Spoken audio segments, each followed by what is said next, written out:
Hey everyone, welcome back to another episode of Thrift Picks, the show where I pull a few new additions off the shelves and give you a taste of what I've been collecting. Now, as you can see, we are back inside, and today we're going to be focused on disc-related physical media that I picked up in last week's video, which you saw on Thursday, from Academy Records. As per usual, if you're joining me on Substack and you're getting this, you'll of course see the video. You can listen to the audio, or you could just see if you're crunched for time, just see a quick list of everything I picked up today and come back whenever you have a chance. If you are viewing this on YouTube, be sure to click the link down below in the description. Come join me over on Substack, join the newsletter, where you'll get an in-depth look at everything that I am collecting, as well as movie reviews, film programs, the whole 9 yards. We're going to kick things off with a few films that I have heard of, or I already had and just needed a better copy of. For starters, that's going to be Michael Moore's Bowling for Columbine.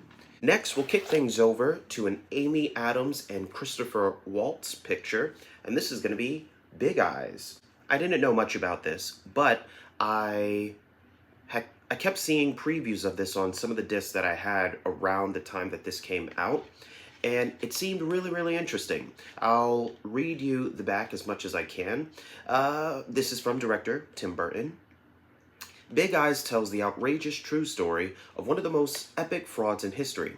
In the late 1950s and early 1960s, painter Walter Keane, played by Christoph Waltz, had reached success beyond belief, revolutionizing the commercialization of popular art with his enigmatic paintings of waifs with big eyes. The bizarre and shocking truth would eventually be discovered, though. Walter's work were actually not created by him at all, but by his wife, Margaret, played by Amy Adams. Big Eyes centers on Margaret's awakening as an artist, the phenomenal success of her paintings, and her tumultuous relationship with her husband, who was catapulted to international fame while taking credit for her work. I thought that was a fantastic premise for a film, and so I'm really excited to see this one. We've got another DVD, and this one I'd seen plenty of times before. That is going to be Cuba Gooding Jr. and Ed Harris in Radio. Now, I'm not going to dive into this one. Go back, check it. I'm pretty sure most of you have seen it before, but it is inspired by a true story. Now we're going to move into a ton of blind buys, and I think maybe only one film that I had on my watch list for a while. We're going to start with that one, and that is going to be Being Julia, starring Annette Bening and Jeremy Irons. I love Jeremy Irons. Can we just talk about that for a moment? This guy is fantastic in just about anything I see him in. Let's read the back here really, really quick. Julia Lambert, played by Bening, is a true diva, beautiful, talented, wealthy, and famous. She has it all, including a devoted husband, played by Irons, who has masterminded her brilliant career. But after years of shining in the spotlight, she begins to suffer from a severe case of boredom and longs for something new and exciting to put the twinkle back in her eye. Julia finds exactly what she's looking for in a handsome young American fan. But it isn't long before the novelty fling adds a few more sparks than she was hoping for. Fortunately for her, the surprise twist in the plot will thrust her back into the greatest role of her life, being Julia. That's the film. I, again, don't know much more about it than that, but I'd heard really great things about it, and so I wanted to see it for a while. And finally, I went into a kind of random thrift shop near near my job, and they usually don't have much. It's maybe 2 or 3 new additions to their little physical media section. But I saw this and I said, you know what? I'll pick it up. And it was $3. The You can see the sticker here. The case, there was no plastic on it, so you just had this kind of taped to the cover of the case, and as I tried to peel it away, it began to rip, and so I decided, you know what, I'm just going to keep it on there. All right, so being Julia. Then we're going to kick things off to another Kino International film. This is a new view, factory sealed. This is another addition to the first ladies of early women filmmakers, and this is going to be The Red Kimono. I was watching a film essay maybe 2 months ago, so I don't even remember who it was, where it was, but they were talking about this and how they really loved this, and it had such an impact on their movie loving experience and kind of setting them on the journey. And so I saw it, decided to pick it up. This is from the 1925, 80 minutes, black and white with hand-tinted sequences. This was directed by Walter Lang and Mrs. Wallace Reed. It was also produced by Mrs. Wallace Reed, with a story by Dorothy Arzner. And digitally mastered with a piano score, with restored hand-tinted sequences. And yeah, I believe this is a silent film with then that score added in there. The Red Kimono is a melodrama about a young girl who's tricked into a life of prostitution, murders her pimp/lover, and finds redemption in true love. It was the result of an extraordinary collaboration between 3 important women: Adela Rogers St. John, Dorothy Arzner, who wrote the story, and Dorothy Davenport Reed, who co-directed and produced. While St. John and Arzner became better known over the years, it is the unjustly neglected Reed who brought The Red Kimono to the screen. There's plenty more on the back. I'll dive into this when I go through that series. I'm actually going to do some more, a deep dive into this collection, but this will now be added with Hypocrites, which I showcased on here a couple weeks ago. And yeah, that's cool. And it's, again, from Kino International. All right, look at those side pictures there. And I love how detailed this back is, giving some of the history. Next, we move into another film that I've been hearing a lot about, which is going to be from starring Gene Hackman, and that's going to be Night Moves. All right. Now, I had heard about this film little by little over the past couple weeks, hearing about Criterion coming out with their restoration of it, a 4K restoration, I believe.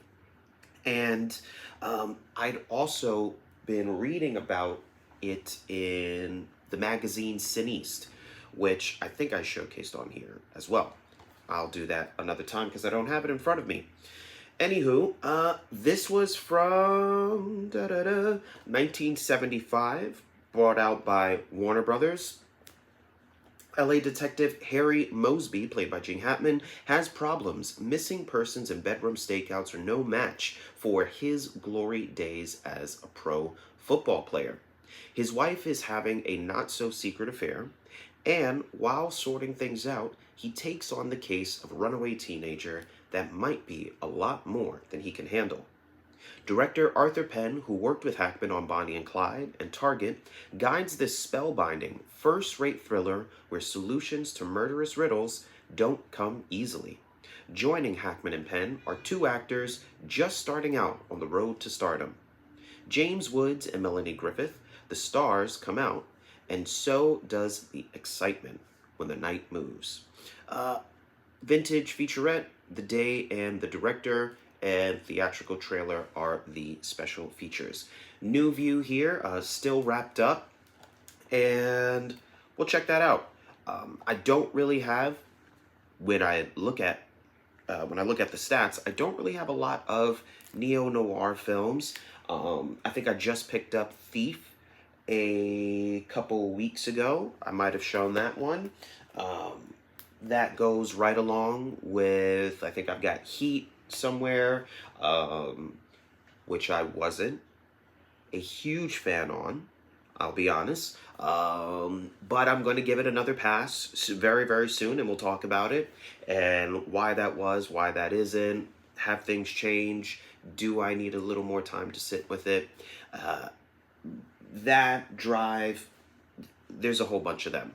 So we will also focus on that genre in a future video. Next up, we got another film that I didn't know much about that I also found at that little thrift store. This was a blind buy. This was going to be Amy and Jaguar. Okay, can you see it there? Based on a true story, Amy and Jaguar is an unforgettable film about love, passion, and the triumph of the human spirit. In the darkest days of World War II, the Allies are bombing Berlin and the Gestapo is purging the capital of Jews. A dangerous love affair blossoms between two women. For Lily, aka Amy, a married woman, the mother of 4 sons, and an exemplar of Nazi motherhood, this affair will be the decisive experience of her life. For Phyllis, aka Jaguar, Jewish and a member of the underground, their love fuels her hope for survival. A half-century later, their incredible story became an international bestseller. Max Farberbach's award-winning film brings this extraordinary relationship to life. This is going to be a runtime of 125. It'll be in German with optional English subtitles, and this is from about 1998. Few special features, 2 behind-the-scenes documentaries, interviews, cast and crew, and a whole slew of other features. Again, incredible. That also sounds like it will fit into the LGBT portion of my collection. The final 2 pickups from last Thursday, both of them will be Criterion editions of these films. We start off with a 1928 silent film era film by Paul Fijas, Lonesome. Look at that cover. That's pretty cool. Let's open it up there. It's a 2-disc set. You've got your essay booklet here, right? DVD edition, this will be 1928. It was released, 69 minutes, black and white /color, mono-oral in 1.19 by 1 aspect ratio. Lonesome, a buried treasure from Hollywood's golden age. Lonesome is the creation of a little-known but audacious and one-of-a-kind filmmaker, Paul Fijas, also an explorer, anthropologist, and doctor. While under contract at Universal, Paul pulled out all the stops for this lovely, largely silent New York City symphony set in Antic Coney Island during the 4th of July weekend. Employing color tinting, superimposition effects, experimental editing, and a roving camera, plus 3 dialogue scenes added to satisfy the new craze for talkies. For years, Lonesome has been a rare treat for festival and Cinematheque audiences, but it's only now coming to home video. Rarer still are the 2 other Fijas films from his Universal years, including in this release, The Last Performance and a reconstruction of the previously incomplete sound version of Broadway. In its time, the most expensive film ever produced by the studio. So this looks like it actually has 3 films on here versus just the 1, and that is awesome. Sometimes you get these things and it's not until you really like read the back, you get into it, that you see how much you actually get. And that was, looks like 3 films for $13.99, Academy Records. And going back and rewatching that video, I realized that I mispronounced the director's name, so forgive me. It is not Eric Bomer, it is Eric Romer. and that is going to be his 6 Moral Tales. We got the full collection, full set. This is going to be the DVD version. I'm not super particular, especially when thrifting secondhand, as to whether I'm picking up a DVD or picking up a Blu-ray. If that is the only copy that's available, DVD, at the time, well, I'm gonna pick it up. I'm able to play both, so that's the beauty of all of this.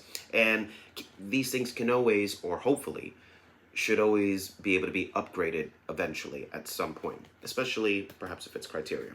So let's dive a little bit more into this, right? Because I don't think I read the back. Eric Rohmer's 6 Moral Tales, including the Bakery Girl of Monsu, Susan's Career, My Night at Maud's, The Collector, Claire's Knee, Love in the Afternoon. Now, I gave you the Collectors, that's the English translation, because I don't know how to pronounce this in French.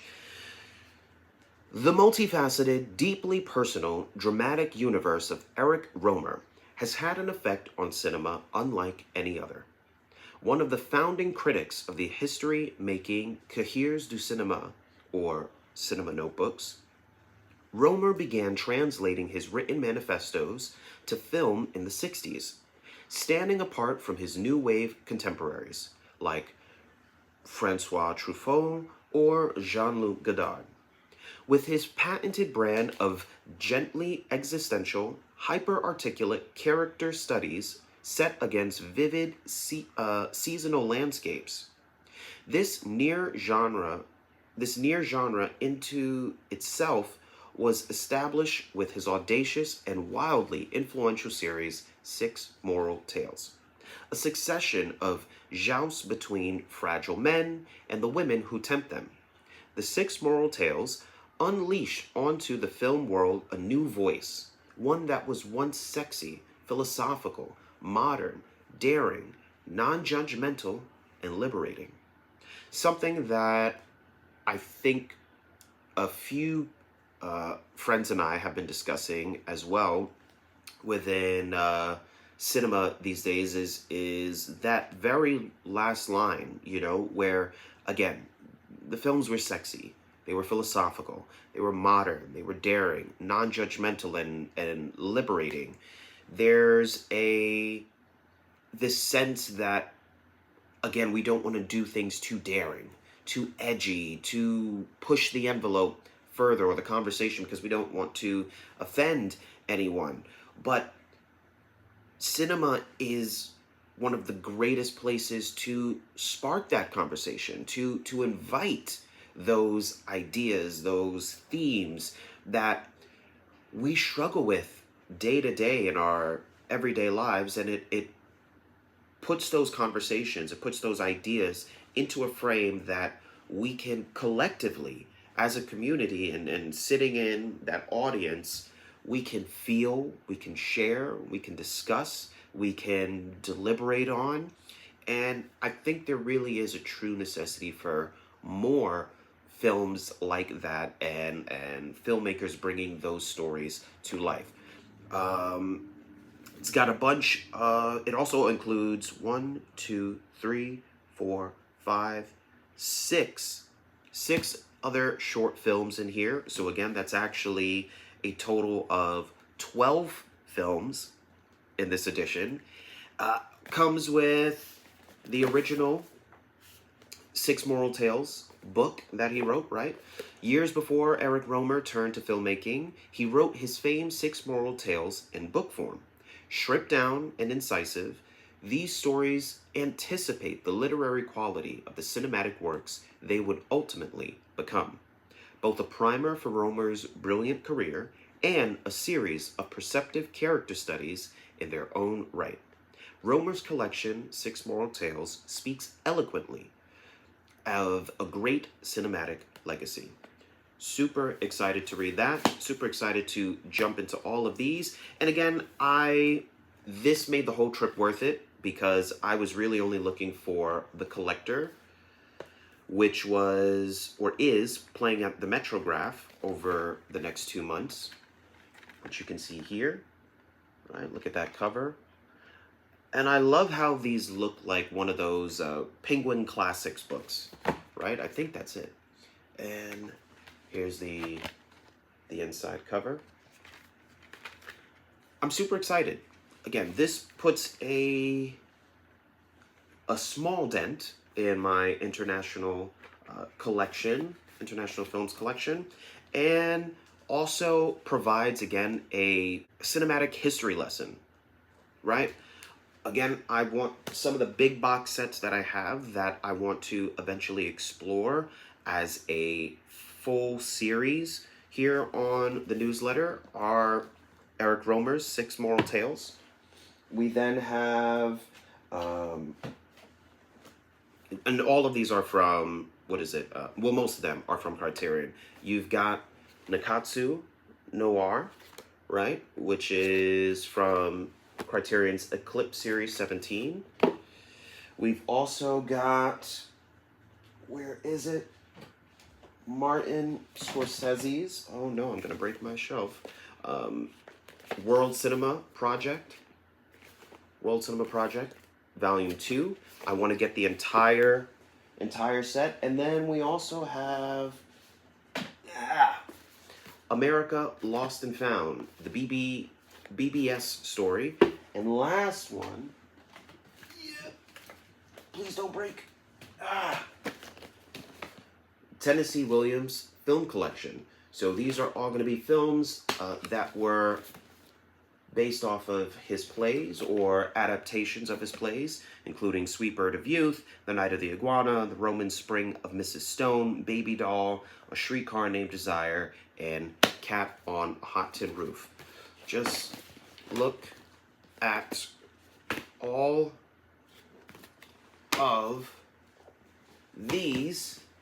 This alone is a full semester's worth of, film studies right there. I am all out of steam. Got some other things to prep for next week's releases.